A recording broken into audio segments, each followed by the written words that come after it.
A warm welcome from Amsterdam, and thanks for tuning in to a new episode of Game Consultant. Your host of today is Reinout. It is Sunday, the 21st of June. For every father out there and who's listening right now, happy Father's Day. Hope you have many fun presents from your kids. Today we're talking about Hype Esports, or better said, Hype Esports Innovations. They're actually the first global Esports Accelerator, and the program is trying to solve the esports industry's real problems. Interesting, because I'm actually having this interview with Borja. Borja is the program director, is explaining much more in depth about the program. So if you are interested in esports or have a company, a startup in esports, then this is an interesting topic for you. I also have the item with Joachim. I have to say, Joachim is taking a little break, a summer break. It's midsummer in Finland, and for the first time in many years, he was saying like, hey, I'm taking a small vacation, which means we're going to hear from Joachim, I think, beginning of August. Thank you, Joachim, and enjoy the time off. You deserve it. The other item is normally done by Chris, read things about esports, but we have to say condolences to Chris. His grandfather actually passed away, and he's helping out with the family. So Chris, my deepest condolences. Further on, let me see. Well, let me first get to start with some news, and then later on we have Joachim and then the interview with Borja. Let's do this.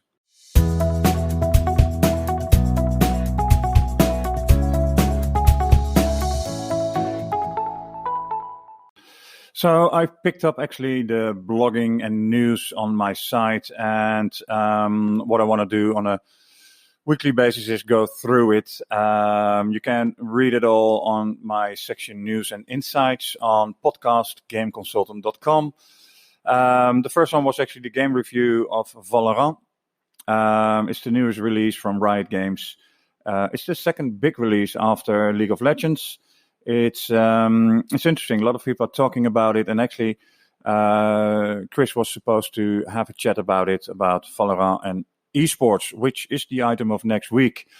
Next to that, there was some initial feedback on PlayStation 5. So far, what I think is that, there were some fun images online, but I think if that's all, then it means everyone is accepting the new design, and definitely the PlayStation, it's faster, it's taking us into a new area of consoles. So read the article online, PlayStation 5 initial feedback from the market. I also had a comparison with Valorant and Counter-Strike. Is it a ripoff? Well, yes and no. But the article will tell you much more about it. And also AI and gaming. What can artificial intelligence do for gaming? I actually had some very nice responses. And funny enough, I'm going to dive a little bit deeper into this, and we'll write a new article in a week or so, because I'm going to interview someone that knows all about AI and gaming. And lastly, game streaming technologies. More and more people are talking about it. So I'm talking about GeForce, Google Stadia, Project xCloud, and obviously also Sony with their new console, and Shadow. Some ambitious goals that they have. I said all you can actually read on my site, podcast gameconsultant.com. And anything else? No, that's about it.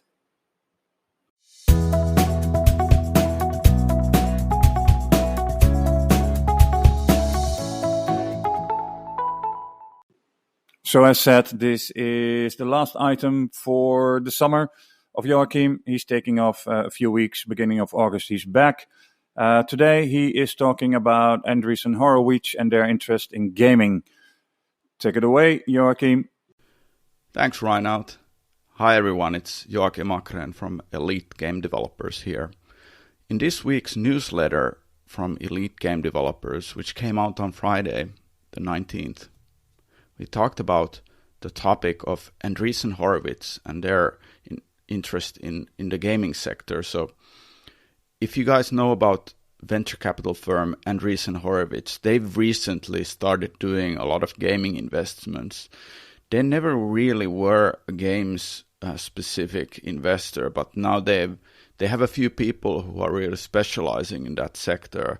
One of them is Andrew Chen, who's the general partner at Andreessen. So he's been looking into a lot of companies with Jonathan Lai, who joined them from Tencent recently, and they've been doing, I'd say, a half a dozen gaming investments in the course of the last 1.5 years. They invested into Singularity 6, Forte, which does blockchain, crypto stuff for gaming, Sandbox VR, Mainframe Industries, which is a Helsinki, Reykjavik based studio that is doing cloud gaming. So there was an interview recently with Andrew on VentureBeat, which I was covering and curating for this week's newsletter. And also they had a webinar with Slush this week where Andrew from Andreessen Horowitz and Thor Gunnarsson from Mainframe were talking about cloud gaming and how that's coming on and why Andreessen Horowitz is doing investments in that space.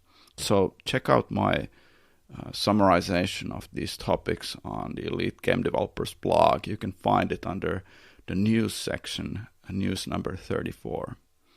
And also this week, I was sharing the co-founder equity splitting tool that we created here at Elite Game Developers, where you can basically build out a cap table for the founders at the early stage based on what kind of risk level each one of the founders is taking. If somebody's taking more risk upfront by putting money into the company of their own, somebody's coding the game on their own, things like that. How do you give those factors a meaning when you're calculating the equity split? And also this week on my podcast, the Elite Game Developers podcast, I was sharing the first chapter of my book, The Long-Term Game, How to Build a Video Games Company. The audiobook version just came out on Audible. And the first chapter, you can listen to it on the podcast this week. So that's it. There was a few other articles I was covering. So check out the section under my newsletter in the blog. And please do subscribe to the Elite Game Developers newsletter. It comes always on Fridays. And that's it for this week. And stay safe and stay well, guys. Thanks, Joachim. Next up is Esports, Hype Esports. It's an accelerator. And I have the interview with Borja. So stay tuned.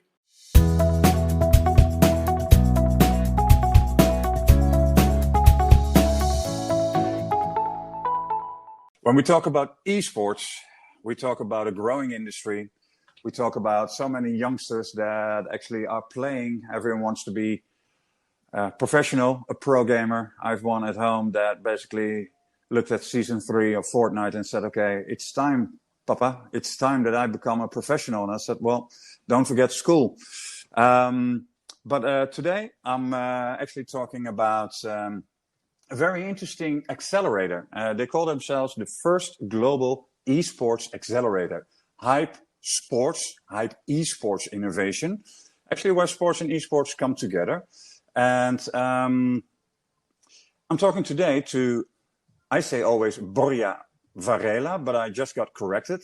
It's Borja Varela. Actually, the V is the B and the B is the V.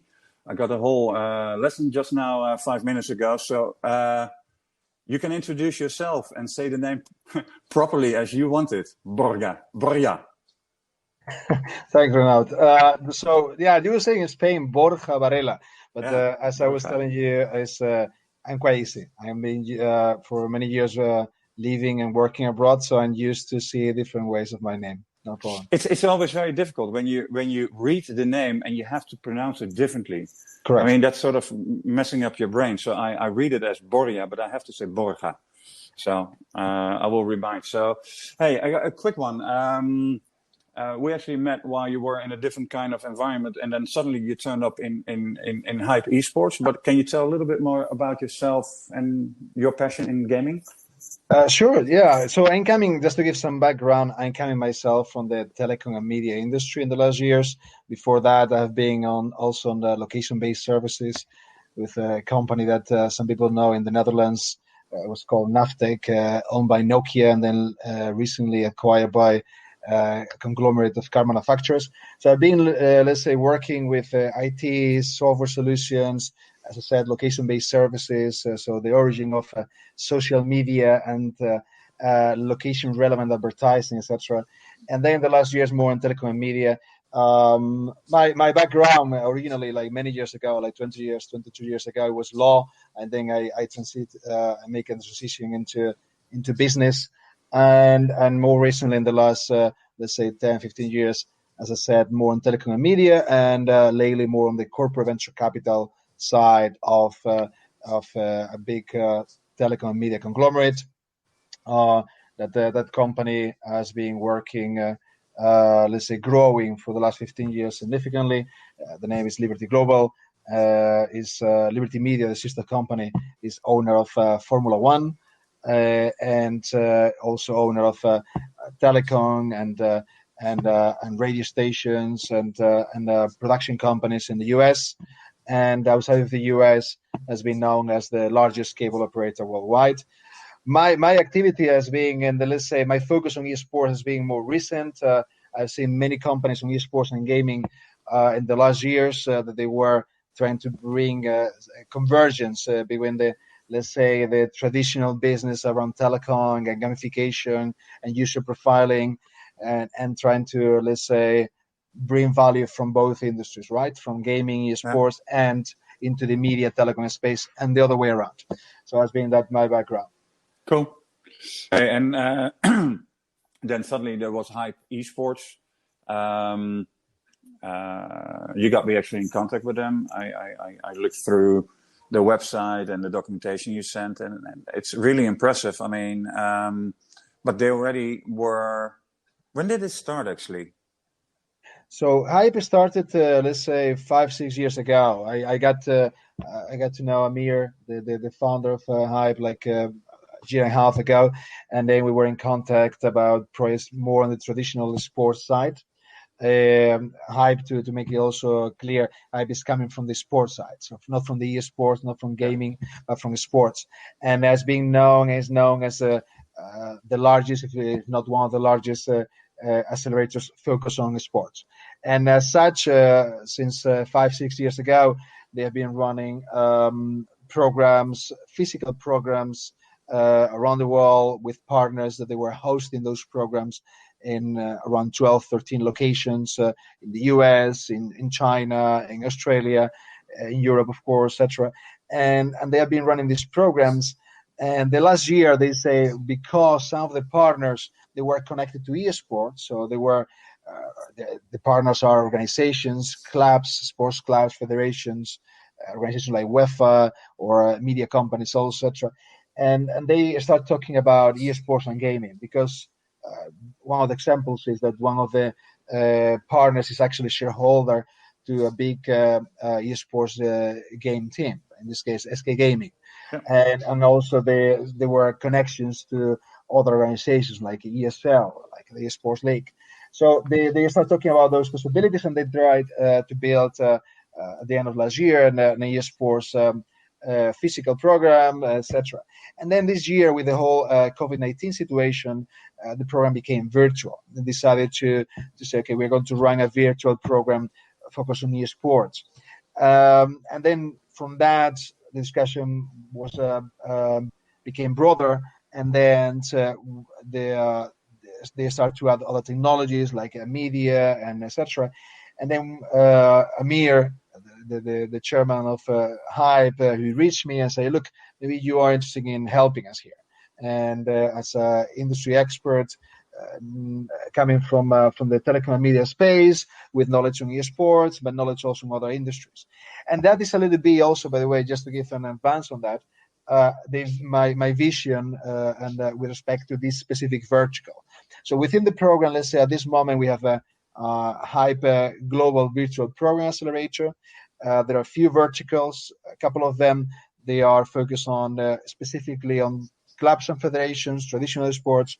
One of them is focused on China focus. And then the esports and media vertical that I'm acting as a program director myself. The vision is basically try to bring new technologies into those two industries. So just to make it also clear, we are not so much looking into new game developers or new content when we talk about media or OTTs, but more about looking into technologies that they're going to bring added value to those two sub-verticals or niches. And the reason why we have combined them, maybe some obvious reason, is because, of course, there are a lot of technology that are converging and relevant to both industries, but also because I think there is a lot of learning from each other. Esports is more dynamic, is more flexible, is IP based, not so structures, revenue streams that they are more traditional, like the media industry. But at the same time, media knows a lot about monetizing, about how to make money. It has been doing this for many years in the wrong or right way, but they have learned a lot and they have been forced to pivot many times.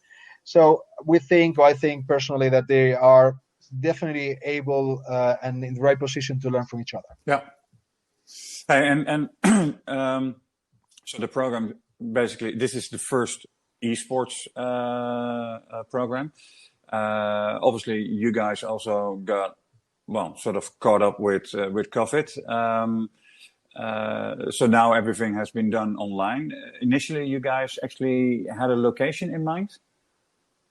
Well, initially there were a few locations actually, because some of the, let's say, the companies in the ecosystem related to esports, the ecosystem of Hype, or even my contacts, we were thinking about Germany. Yeah. Some of the companies are based in Cologne area or basically Western Germany, and but indeed, because of the COVID-19 situation, became virtual. But I have to say, actually, that's being at the beginning, it was a question mark with respect to whether we will be positive or negative the situation. I can say at this stage has been very positive. Being forced to become a virtual program. Why? Because first, obviously, we have received applications from all over the world, literally. In the program cohort, in my vertical, my program, there are 15 companies finally selected. They are from the US, from Australia, from Asia, from Europe, from many different locations in Europe. And that would not be possible if you do just a physical program, or it would be much more a challenge. Besides that, mentors, as yourself, Renaud, they're also coming from many different countries, as you know, and also partners, so companies. We have Cinesports, that is from China. We have companies from the US. We have obviously few broadcasters also in the media space, and in the esports, few companies in Europe. So it's literally a global event, and I would say with partners that they're looking at it from a global perspective also. This one of the things we have made quite clear to the companies in the program cohort, that even if they are starting in a certain, let's say, home country, imagine if they are based in Germany or they're based in Poland or any other location, they say, okay, this is our home country, we start this market. Still, they have to have a clear global perspective. And with global, I don't mean only Europe, I mean really global, to go to US or go to Asia, etc. And they have to be thinking that way, because the esports world at this moment is like that. We have, we're talking about ecosystems or competitions. They are clearly, doesn't matter if they're based in Germany or they're based in the US or somewhere else, they're clearly globally orientated. And then quick sidestep. I mean, right now there are a few selected companies. Can you say something about the first batch of people that actually registered or actually participated in the selection procedure? Oh, the startups, yeah, sure. I mean, look, we have a nice mix. I think a nice diversity of companies. Of course, I mean there are companies that they are focused on the only strictly on the esports space, whether they're talking about analytics or that they're looking into bringing added value to professional players, or whether they're bringing in some kind of. For instance, I was today having a call with a company called Mindset Technologies that they are basically having applied neuroscience for the training of professional and amateur esports players, and that they are trying to improve, let's say, their skills and the capacity to play and to train, etc. And by the way, and just as a step, that value is also not only for let's say esports players in their let's say in their gaming environment, but also for the normal life, concentration skills, these kind of things. So we have companies like that. They are having deep technology applied to esports. We have companies, as I mentioned, that they are focused on esports, on bringing added value to teams or to the competition or to the ecosystem, on analytics or on the, let's say, engagement between the teams and sponsors. That is also quite relevant. We have another company that's basically a platform focused on bringing partnerships between the esports relevant companies, whatever the companies are about, service, etc., and investors. Yep. So bringing value to that space. So as you see, there are many different, and there are later, of course, by the way, in the cohort also some media sort of companies that they are looking into interactivity or VR, AR. But even those, from my point of view, they can bring a lot of value also to the hardcore esports companies, because basically they are exchanging already knowledge on revenue streams. The technology in many cases is relevant directly, interactivity, VR, AR, apply on media or apply on esports. So there are many synergies there. Yeah. Hey, and in terms of someone is listening right now, has an idea already, maybe has a startup. Are you already accepting entries for the following program?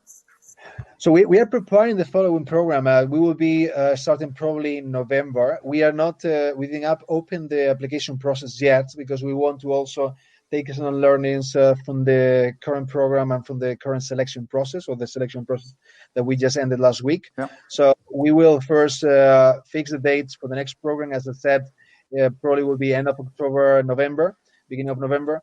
And by, let's say in the next month, we will be able to open the process probably in the next 1-2 months to the next applicants, the next candidate. Yeah. And so now we have 15 companies that are in the program. Can you say something about the program? For example, how long does it take? What kind of assistance are these companies getting? And is there sort of an expectation after the program? It's actually a short stint, I would call. It's not really a super duper long program. But what are your expectations, or what are their expectations after ending of this program? Right. So the program is going to run for 3 months. We will make it as more intensive the first 2 months with many sessions, webinars, panel sessions, more like for the entire audience. Also sometimes combining, let's say, other verticals, because we see value also in the interaction with clubs and federations from other verticals, etc., and also with startups from other verticals. There will be also mentor sessions, one-to-one. We are locating the mentors at this moment. And one of the main KPIs, let's say, at the end of the program, it will be that the companies participating in the program, they will be engaging in pilots and POCs with partners. Yeah. We obviously, some of the companies, they're more interested in that. Some of the companies, they are more focused on fundraising. That is fine. Mm-hmm. We will also, of course, we are looking into also the fundraising phase, introducing the investors, preparing them to pitch better, to present also their decks, how to engage with those investors. That will be an let's say an ongoing process through the startup, through the bootcamp itself. Through the program itself, and then basically we will run demo days also with investors. And we will try to combine those two topics. At the end of the program, as I said, from my side, the main KPI, one of the main KPIs, because that is the one that we can control the better, is of course the engagement with partners and the pilots and the client-customer relationship. Yeah. On the fundraising, we will be helping on that. We will be introducing investors and we will facilitate in that. But of course, it depends also on the companies and the interest of the companies created on the investor side. And that obviously takes a little bit more time. Yeah. But we are also going to be focused on that. Yeah. So it's a bit different than I'm seeing other programs where it's mainly create your best pitch deck, and once you have it, you pitch at sort of the end day, demo day to investors.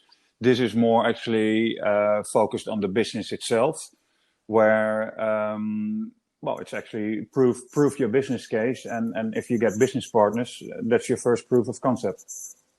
Correct. And I mean, look, what you mentioned about the training on pitching and the training on the deck and the way to engage with clients, that is also in the program. Maybe I take it, I didn't describe because I take it as a given. It's an obvious thing that all accelerators have. Yeah. The difference is that indeed, in other accelerator cases, is more about looking at the demo day and then let's see what happens afterwards. Yeah. And that is already on the side of the startup itself, and the startup flies solo. I think during the program we are more focusing already trying to build those customer relationships. So the startups still will get indeed the same training than other accelerators with respect to pitching and with respect to presentation skills and with respect to the deck itself and how to engage with partners, etc. So that is also in the curriculum of the accelerator. But we want to bring some extra added value, and the added value is what I was mentioning. I was basically describing a little bit what I think is a differentiator of Hype with respect to others. Yeah. And it's also a personal vision in the sense of we think that this is more pragmatic. That is also why I think I have engaged with Hype myself as an industry expert. Say, okay, look, I'm going to invest in Hype. I'm going to be a program director for one of the verticals on Hype because I think it's quite pragmatic in that sense. And that's what we are building here around esports and media and the convergence of those two worlds. As you mentioned, it's the first program run on this specific esports area by Hype. And we are trying to make it, let's say, a big difference in the industry in this sense. Got it. Hey, and concerning the upcoming events, you already said a few things about webinars, but that's more for the companies in the program. Are you also doing events for people that have an interest, investors or potential business partners? Anything upcoming there? Let's say the events, the webinars, the sessions, etc. They are intended for initially for the startups in the program cohort, because basically it's the ones that you try to bring the most value possible, and of course they will be invited also mentors, partners, and investors of Hype's ecosystem in order to create synergies. It is the case that sometimes we may send live events. A little bit also to create visibility of Hype, and also potentially some recordings on social media. They will be broadcasted or they will be available so that people externally are able also to see what is going on within Hype. Yeah. But indeed, I mean, initially it's going to be a closed events because at the end of the day, you want to also make it like as valuable as possible for the startups in the cohort. You want to make available, make options for them to raise questions to the panelists or to the participants to have an open discussion. If you make a much bigger event, they're already, by the way, quite big. Normally, we're talking about attendees of at least 50 to 100 people in the session. When we are only talking about one vertical, if we talk about more verticals, even more people. So it's already quite big. If we make it live completely, all the events, it will be messy. Yeah. So initially that's the way, but we will be broadcasting. We will be making available some highlights and some recordings, so people externally also can see what is going on. Cool. Last question. If investors are interested, they can actually reach out then to Hype Esports. Is that also something that you're looking for, that investors approach you or potential business partners so that you can actually add them to a network? Are you creating an ecosystem, so to speak? So yes, the question is how we are coordinating that. We are, let's say, Hype is being focused a lot on the startups in the cohort. Yeah. So the ecosystem is true that we are engaging on that.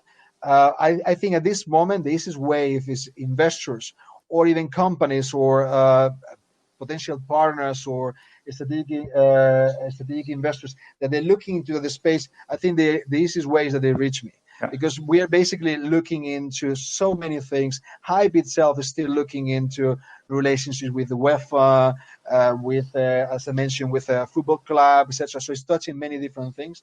I think since I am focused on the esports and media vertical, I think this is way for investors or for companies, whether it's small companies or corporations, etc., that they want to get a little bit aware of what is going on here with respect to esports, is that they can reach me directly. They can reach you right now, then you can pass them my contacts, or directly through linking or any of all my contact details. I'm quite accessible, so I'm happy to help. Cool.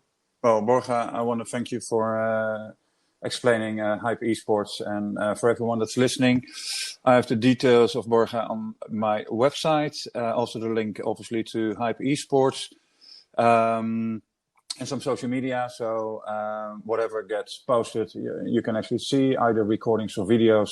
So thanks very much.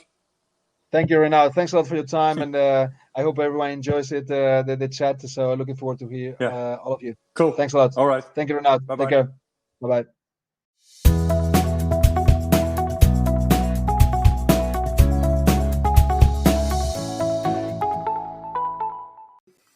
So thanks everyone for listening. Again, Chris, my thoughts are with you. Joachim, have a nice holiday. And Borja, thank you very much for explaining the esports hype program. As said, if you are interested, the link is actually on my website.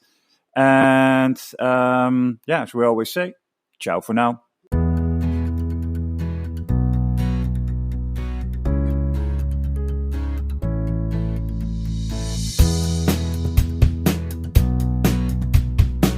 This was all for today. Thanks so much for listening to Game Consultant. Tune in next week for a brand new episode. And remember, do share this podcast with other members of the games industry.